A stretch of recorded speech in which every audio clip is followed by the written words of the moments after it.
Bonjour à tous et bienvenue. Nous allons nous intéresser aujourd'hui aux tests psychotechniques ainsi qu'à leur utilisation dans le cadre de processus de recrutement. Tout d'abord, qu'est-ce qu'un test psychotechnique?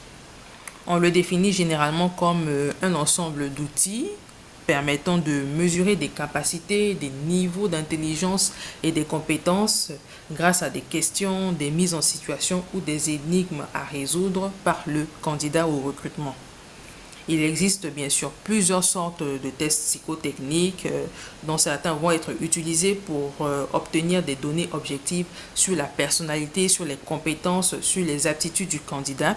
Il y en a d'autres également qui vont, qu'on appelle tests de compétences ou de mise en situation professionnelle appelés Assessment Center et qui font partie des plus courants, des plus utilisés, parce qu'ils permettent de mettre le candidat dans une situation à laquelle il pourrait être confronté au cours de l'exécution de ses futures missions.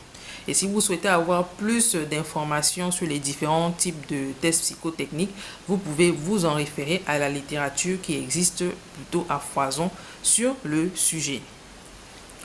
Donc déjà, il faut savoir que d'emblée, en ce qui concerne l'utilisation de tests psychotechniques de la part de cabinets de recrutement, de la part d'entreprises, de PME ou de multinationales, il existe différentes écoles et chaque organisation utilise ses propres process, utilise ses propres tests en fonction des missions et en fonction des objectifs qu'elle se fixe. Mais il est important de savoir que les tests psychotechniques ne doivent être utilisés que pour ce qu'ils sont. Ce sont des outils et ils vont vous donner des indications sur le profil du candidat, mais en revanche, ils ne doivent pas emporter sur la décision. Donc le test psychotechnique ne doit pas être uniquement l'outil sur lequel on va se baser pour garder la candidature d'une personne ou rejeter une autre.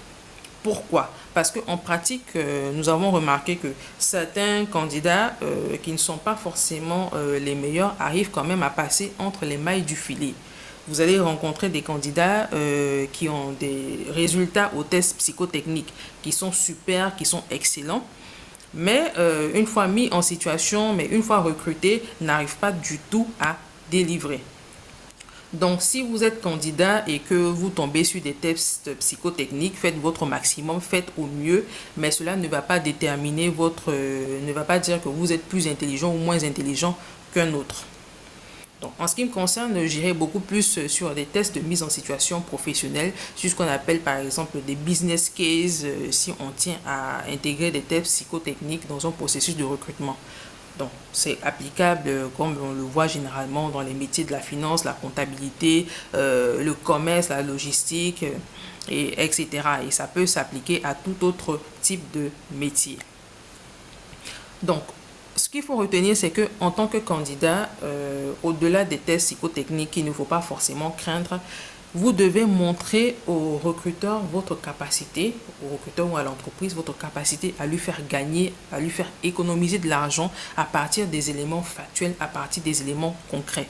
Si vous vous présentez devant un recruteur, devant une entreprise, devant un DG ou un DRH, en lui disant par exemple que voilà, j'ai X milliards d'euros ou bien X millions de francs CFA en portfolio. J'ai telle entreprise dans mon portefeuille, dans mes activités. J'ai pu faire passer l'entreprise de X à Y en termes de chiffre d'affaires, en termes de développement. J'ai pu ouvrir 10 agences en un mois, etc., etc.